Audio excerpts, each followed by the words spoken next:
everyone. Thanks for joining me for where I'm Allison. Thanks for joining me for where I'm from, number 115 with Seth. What are you reading? I read this book, Women Holding Things by Mara Kelman. And I loved it so much. It's art, picking pages randomly. Oh, yes. Art and words.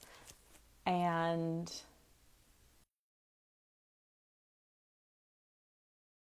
you've already heard me talk about how I loved it because I talked about it last week. But it was a book that I curled up in bed with. I am now accepting a request. Ha ha! Yes, it is happening. Hi, Seth. Hi. First the phone wouldn't work. Then I tried the computer. The computer wasn't working, so I switched back to the phone. Mostly because I realized that the attempts I wanted for sound were not going where I wanted them to. Yes, So and the computer doesn't work. It's like doesn't work. no. It's a problem. It really wants you Yeah. to be on your phone, which is weird if you don't have a stand, which of course I do because I do enough of these. Um, and Sonia, we this was our second try, everyone. The first try we kind of just kept joining. So we started over, but Sonia responded. I never respond fast enough, but yes, I was entertained because she has watched me do this many times because this happens a lot. Instagram likes to make you sweat a little, Seth. It does. It Hmm. does. It feels confident in that ability to make me sweat. So here's one thing I'm gonna try is see if I can just angle up this. Hmm. Oh no. It's, he unjoined or something happened. This is comical. Oh, okay, Seth. When you tried to angle it. Oh, Did I get kicked off? you did, but you got back on. I was like, oh no, we're gonna have to try for a third time. But I'm rather industrious. I will get there. okay. I'm not saying how pretty it's going to be when I get there, but I will get there. Yeah, because you don't want to hold it, is what you're telling me. Well, I've got a 3 second try there. All right. Okay. All right. I feel like I'm Jim Morrison on the cover of the Doors, Wow. like doing the wow. It's a Yeah, I callback. went for it. Yeah. Yeah. Have you listened to the new Beatles song? I have not. I've seen everyone making comments about it, and actually, I was clicking through Disney Plus, and they already had the video up Oh for it, man. and I have not. What'd you think? Is it I mean, I gorgeous? enjoyed it. I sobbed. So, Oh, like, just be, maybe you will not have that effect on you, but when my person started playing it for me, I was like, I'm gonna cry. I hope you know that I'm gonna cry. And they were like, why? Because John Lennon meant a lot to me, and I think hearing his crap, I might cry just talking about it. I that's just okay. hearing his voice is going to make me cry because he meant a lot to me. When he died, when he was murdered, it was incredibly upsetting. I think he's the first famous person I knew or like was aware of, and um, and it's like time travel. Hmm. It was really like time travel for me listening to it. It was like took me back like, whoa, I'm a kid and it's just really more than I bargained for. I would have This, no. I it felt the just came same on the car way. radio. I was like, okay, we're doing this right now. Um, I watched the documentary series that Peter Jackson did, yes. and that Get was back. hard. And Mm-hmm. then my wife loves the movie Yesterday, and there's the scene where the character meets with that present version of John Lennon and asks him like, "Did you have a good life?" That one will kick me in the teeth every Mm-hmm. time. Like there's just nothing, Yeah. I understand, so Yeah. I'm Yeah. sure So that anyway, now just I'm make space prepared. for it. That's all I'm gonna say. It's not just like listening to a regular old song. I don't Right. think. I mean, for me, it was not. So I don't know. I Yeah, think I that's thought it one of was the reasons beautiful. I haven't listened yet. Yeah. I think there's a part of me that's Yeah. like, hey, when I'm ready, I'm going Yeah. to sit down and listen to this, and then I'm probably going to need whatever I need afterwards. I took a So nap. I was that's like, okay, I'm gonna go lay down now. And I that. haven't listened to it again because I have a feeling it's not gonna be a one-time thing experience but we were in the car and I was like, oh God. So Oh, anyway, yeah. memorable. I'll remember listening to it. So anyhow, Seth, how are you other than this? And would you like to chat more? And you wanna read your poem? Oh, I'm well. I'm visiting family in Stuart Strat, Virginia. I'm in the computer room, which is very blue. Um, I've been digging a lot of holes and planting shrubs Oh, and nice. doing those sort of sun things that I do when I see my mom. So everything's going well. I'm noshing on a apple cider donut. I've got half a cup of coffee. Oh, I it's feel very ready to festive. read. Yeah, I I feel mean, good. truly, an apple cider donut, that's very seasonal Yes. and I, festive. as soon as the suggestion was offered, I said, "Well, yes, please, happily." Yeah, Um, but yeah, if you want, I can jump into the poem and then we can talk about stuff sure. I say in it. Yeah. And Let's um, please talk about what stuff you say in your poem. Go ahead. sounds great. Let me just make sure I've got it Sure. so I can scroll well.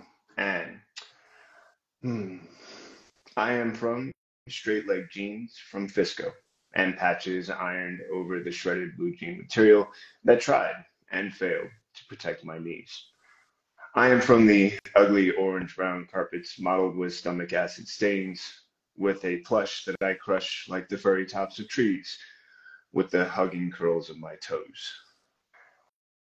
I am the goo oozing from the broken limbs of the aloe plants, covering my scrapes and burns in a salve that cools as mom blows on it, and the spiny edges, like the ridges of a saw blade that I trace with a fingertip without breaking my skin. I am from finding another hour of daylight in the fading rays of sunset and taking on more responsibilities than I should, like Dad did and his mother before him. I am from the people who can't resist tackling a project that seems impossible, all the while saying, I am almost done. From life is hard and then you die and don't end up like me. I am from Pentecostal Christianity during the height of the satanic panic, when the devil was in the details of music, movies, television, and cartoons. Like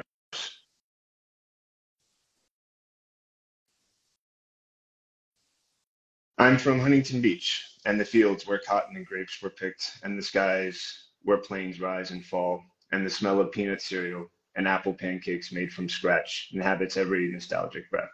From the back of the horse that bucked off Dad and left him lying in the dirt with two broken wrists, and Mom ditching work to ride horses in a park in New York. I am from standing under the waterfalls of Yosemite, kneeling in the dirt, pulling weeds, reading on long car trips, building fires in the fireplace on winter mornings to read, warm hugs in the hallway that felt like safety and coffee breath and a love that lived. I am from Pendleton shirts, handkerchiefs in a pocket, sweatshirts reserved for dirty work, and the treasure of a good pen. Thanks. How beautiful. Oh, thank you. I There like was someone trying to call in a minute ago, so I had I to do saw the little like I delete saw that. Whoop, I realized was so after glad that 19. you didn't just go away completely because you kind of like I missed a line. I was like, "Oh God, no, don't read the rest of your poem. We can't hear it." But then you came Oh back, no. so that was good. Okay. Yes. And the poem will be in the caption for people who missed that line. So what was it like for you to write this, Seth? I mean, you're a writer, so you write a lot, but what was it like to write this? It was interesting in that I don't always reflect on myself so much and so intensely. Hmm. Um, Also, many of these memories are of my father, who passed away back in 2020, long battle with prostate cancer. And these are many times they're echoes of qualities that I have embraced. These are things that I do now. Like my father was this amazing man who could work an 8 hour shift, take a 4 hour to 8 hour overtime, call you on the phone to tell you what to cook for dinner. Then he'd do laundry and yard work and just like this unbelievable will to just do if something needs to be done. And it's something that I eventually embraced. Some part of me that said, yeah, I like that. I want to do that. And I can do that. So many of those things I found myself reflecting back on, and some of them have an interesting irony. Life is hard and then you die was a phrase we heard all growing up. And then by the time we hit our 20s and 30s and we were echoing it back to him, you could almost see this sort of like, I used to say that. I don't know how I like the way it sounds now. It was a very Yeah. humble way for us to be aware of the fact that his existence as someone who picked cotton at the age of 5 until he was 18 and enlisted in Vietnam so he wouldn't get drafted. And he understood how hard it could be. He wanted us to have better, but he also wanted us to know, like, it's a constant struggle. Mm-hmm. You know, there is this work you have to put in. And when we're younger, we see it as this like unfair hardship. And then as we get older, it starts to become this thing where it's like you're investing, you know, you're creating something every time you're putting that time in, whatever it might be. For me, it reminds me of the part about the hugs in the hallway, the safety, the warmth. There's there's a comfort that comes from knowing that I can say to someone, "You're okay. Mm-hmm. I can do this thing that other people can't." So I'm here digging holes in the ground and planting bushes because my mom can't, and I know I can't, because there's other things that I can just sort of go around and say, "What do you need me to do? I can do it. I'm here. This is what we do." So it was interesting to look back on those, and I had to take a break a couple of times writing this because I miss him. It's hard. Yeah. But also, I'm so grateful for some of the things that formed, shaped who I am. And sort of the interesting pieces of knowledge that I remember. At a young age, aloe is for burns and scrapes. And that was mom's thing. She would break the aloe plant. And then as a kid, I'd later be running my hands along and thinking to myself, how can this sort of ugly, sort of almost threatening plant hold inside of it this saving goop that means all the difference when you have a cut or a burn or something like that. My mom also did that with me, so that was a very a callback for me, and the same kind of like it's kind of magic, you know. Right. I wondered if anyone else might. In fact, that's one of the things I was curious as I was writing some of these things down. I remember the Satanic Panic. I remember it being Hell's like in the Bells. news, but I didn't have anything to do with it. I was probably part of the thing that was making you panic. You know, I was living in Southern California, living a lifestyle that was not making people who were Pentecostal happy. So that made me laugh. It's like, oh yeah, it was like that whole, like, there's like lyrics that if you play the record backwards and all that, right? Sonia's mom did the aloe too. I bet your mom did, Sonia. Sonia had a childhood more similar to mine, so I'm sure there was plenty of fresh squeezed juice. It makes the difference. Yeah, there was also a lot of crimes that were being committed that were being blamed on music. Yes. So there was these horrible atrocities, and then they would say, well, I listened to this music and that's what did it. And can you imagine? If only our words were that powerful. We would use them for good. I love the potential of, yes, what if? You know, we could take all of these wonderful, I mean, if we could write another 50 songs as powerful as Imagine, with the same sort of emotive capability, but capturing these joyful, positive, light-filling things that it does so well, yes, it would be amazing to think like, wow, 50 of those songs and we wouldn't have anything else to worry about. People would have the song that lifts them up to whatever they need. But we didn't, there was less focus on that. There was more on what are the dangers lurking out there for children, where are the threats at, and how can parents be, you know, vigilant, making sure that their children are not at risk for these things. Yes, and of course the irony is most of the dangers at home, right? Right. The dangers. Whenever I hear this stuff, I'm always like, sure. Most people I know, the hardest things they went through were homegrown. They weren't from some random record or person they met on the street. I mean, that does happen, but the vast majority is by people you know. Right. And there's this idea of like the threat is outside. You have to look outside and fear the dangers, but it creates this ignorance or blindness to those things that could be occurring within. And it was such a surprise. It was also funny because I remembered all these cartoons I wasn't allowed to watch as a kid. All of my friends, these were like the shows. So which one? He-Man. I mean, was it just all of them? The Smurfs. Anything that dealt with magic or sorcery or witchcraft. That was the bummer big as a kid, Seth. Because that's like, I mean, that's what it's kind of about, right? Like, still holding on to the magic that we bring with us. And they're like, no, ugh, I scary. know it will. It has to do with this idea that it can't come from anywhere else. You can only get goodness from one source. Goodness Right. can only be from one place, and any other thing that claims to be good can't be. It can't. You can't create an argument that will sustain this barrage of, at some point you're arguing with someone's belief. And if Right. they've ingrained that belief, it's really hard. It was difficult as I got older because I wanted to understand these lighter sides of Hmm. faith and magic and spirituality. Hmm. But it took a while. It took a long time to feel like I could even pursue yoga and other practices without, Wow. Yeah. trying to not, like hear the voices of my childhood. You're in danger. Your eternal soul is precariously balanced right now. You have Right. no idea how much you're standing on the precipice. Mm. And it was such an interesting contrast because home was so safe. That was the one thing that was such an interesting trade-off. You were willing to consider that bad things could exist outside because home was so safe. Home was so comforting. Hmm. And and dad was such a spoiler. He just took ridiculously good care of everybody. It just was one of those things. So it was interesting looking back on some of these moments and also just remembering the sort of great feelings that came from.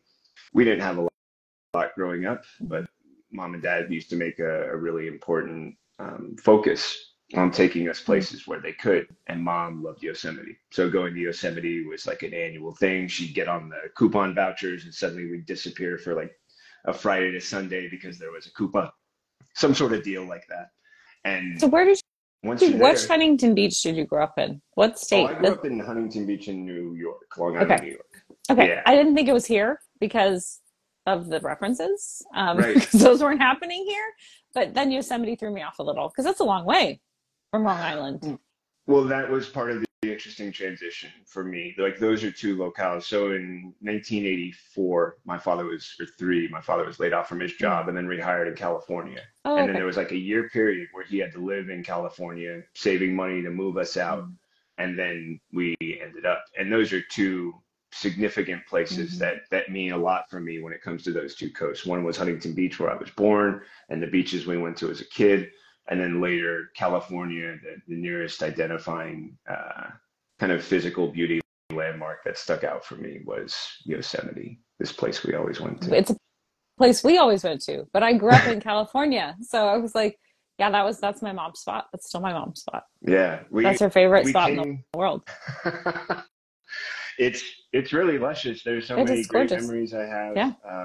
Bridal Veil Falls Trail, I can still remember to this day all of the parts going up to it. I remember when what was it? It used to be Mirror Lake, and now it's called like Mirror Valley or something I mean, like it's that because still Mirror the Lake. They crowd. renamed everything, but then they named it back. I didn't realize that. I Yeah, because remember when they they started sued changing the them for names. the Oh, really? names. Yeah, Oh, because what happened was, for those of you who are really interested in the drama of Yosemite Valley, um, we're here. Curry Company or whatever owned the franchises there, and they named everything. And then Oh, they went away, and so they said, we are taking these names with us. So they renamed like the Awani, like the Majestic or something, which is so barf. And Curry Village, something else, I don't remember. So then they sued them for the names, and now the names are back as they once were. Iwani, wow. Curry Village, yeah, all that kind Oh, of. wow. I missed a bunch of Yes, that. Okay. yeah. Oh, I've been well, out of the loop for a little bit. if you want to know anything about Yosemite, I'm here for you. Thank you. I Yeah, will be checking back with yeah. you. So I tried some time back to maybe schedule a trip, but it's so busy now. I think it's it like a year sure and a is. half waiting list or something like that. You got to go And off season, Seth. Got to go off season. that's what mom used to do. So Hmm. yeah, I'll Oh have to yeah, figure it out with Tracy's schedule and yeah, we'll make something and work it's if we been can. really something up there because of the rains this year. Like Mm, it got flooded. I don't know if you saw all that footage of like the snow up to the roofs and then it got mm. flooded. And I mean, it's yeah, it's been much like everywhere in the world has been Well, going through and it's something. it's something I haven't been back to since around the early 2000s. Do Mm, you remember when they were letting the fires burn on the yeah, floor? A yeah. friend of mine and we drove his truck and we drove through Yosemite, and you're looking out at the ground on fire and the trees around, and the trees aren't burning. It's just this sort of ground growth fire that's burning along. And it And was now such a they've wild they've experience. partnered with the indigenous. people, and I should know the name and I don't, of that area. And they are now starting like a stewardship program Oh, with that's them. great. That's Yeah, really so smart. they're burning and doing all the things according to indigenous practice. So, Mm. Ah, step in the right Yosemite. direction. Glad we could share that with Yes. anyone who So if you care wanted to about know and Yosemite, didn't know. um, Um, so yeah, when it comes to the rest of the poem, I think overall, some of the other things were just fun for me to think about near the end, like Pendleton shirts. yeah, My dad always had Pendleton shirts. Those were just this like staple in his mind of quality. You bought a they Pendleton are. shirt. It's They're really yes, expensive, Seth. they're not cheap. That was the one thing. Like my dad didn't like to spend money on a lot Yeah, of stuff, but he did believe in if you're going to spend the yeah, money, it should last you 20 and it years. will. And he would, yeah, Hmm. he had Pendleton shirts from the 60s and Hmm. 70s where I was like, this thing still looks Yeah. great. He's like, it's a Pendleton. Oh, And that's then sweet. and Do you have always, any now? I do Yeah. actually on one of the trips out when I was visiting, my parents had moved to Missouri after a period of time, and there Hmm. was actually a Pendleton outlet Yeah. store near the place we were at, and I was like, "Oh, I'm getting one. I'm getting one right now." And I actually have two of his old That's ones what I that wondered if you had any of his. You mostly do. fit me. See, I'm towering, as I mentioned in one of them in the back of the picture. My dad was 5'8", my mom was 5'4", and I'm 6'4". How did that happen? I drank all the milk. I drank You're all like the a milk. milk commercial from the 80s. Dad would walk out with 3 gallons, and people would go, Gary, you're drinking a lot of milk. And he'd say, this is for the family. These two are for Seth. Every week, 3 gallons of milk. Wow. Yeah. In fact, I found out later, one of my friends, his oldest son, he would just harangue him about, look, my friend drank milk, and I didn't. And he's tall, and I I'm not. Well, now don't know his if son there's is like, science to prove that, but I love that it did line up for you. well, it did, and for his son. His son's now like 6'5" and towers over me. I'm like, my goodness, maybe the milk worked. I don't know. You force fed him, kinda, but yeah, it's a little funny, that he went for this and he ended up getting, I guess, what he was seeking, which was that his son could be taller than he believes he should have been if he had drank Funny. milk, which he never Hmm. did. Yeah. So I used to tower in the back. Every Hmm. time there was a family picture, it was Hmm. like, all right, well, Seth stands in the back, and everybody kind of gathered in front of him. I was a bit of a large figure in the Hmm. family, and it was always kind of interesting to realize like, that was always clear too. Like, hey man, hate to break it to you, but people look at you like you're older, Yeah, you're tall. for They sure. just do. By the time I was 12 or 13, he's like, man, some guys are gonna think you're a grown man. You need to be prepared. Just Hmm. always that sense of preparedness, which is where stuff like having a sweatshirt always set aside for dirty work whenever you're getting, that's the one you wear because you don't care what happens to it. And always having a handkerchief because you always need one. And if you don't, someone else will. And every time someone's crying at a thing and I have the handkerchief, I'm like, here, I'm supposed to have this and you're supposed to take it. And that's the way. Yeah, those were really fun moments to remember. And also the horse thing. I didn't even realize the connection until I was writing about it. Mm. But Dad always told us a story about some bratty neighbor who bugged him to get on the horse and then didn't tell him they were taking off. So he gets kicked off and lands, breaks both of his wrists. Hmm. Tells me about how he's like 13 and having his parents have to go to the bathroom with him to wipe because he's got two broken wrists. And Yeah. and then the interesting thing about mom who hated her office job. She was like a secretary in New York City, hated it, Hmm. and had found this horse thing and had enjoyed riding a couple of times on her day off. And one day there was a lesson, and she just stood up and said, I don't care if I'm at work. I have to go ride horses. And she did. And her boss yelled at her, and she said, I had an appointment, and then just went with it. I'm not saying she kept the job very long, Right, but it was right. really fun to hear these. As I'm writing about this, I was like, oh, that's right. Mom had a horse story and that. Huh. Which is fun because my wife also rides and I enjoyed just connecting with those. So I think if anything, the prompts really, they were fun in the ways that I didn't expect the discoveries, and they were also really fun for the connections they created Hmm. and the discoveries that I hadn't paid attention to until I put them together, like these two horse stories or something like that. Those were really beautiful moments. Yeah. Well, it was a beautiful poem, and thank you for Thanks. joining me, Seth. Do you have any other last things you want to share, or before we Oh, say no, goodbye? I can't think of anything else. I'm really glad we're able to make it work after I think 30 invites on your part to get me here.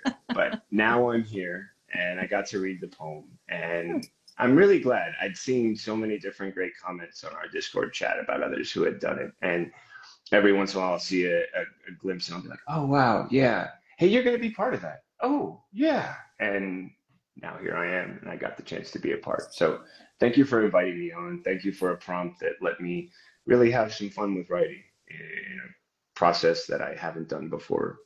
Definitely not recently and not with this poem. So that was really joy. Thank you, Allison. Yes, Yeah, thank you for joining me, Seth, and thank you for pleasure. everyone for watching. Thank you, Okay, everyone. Bye bye. now.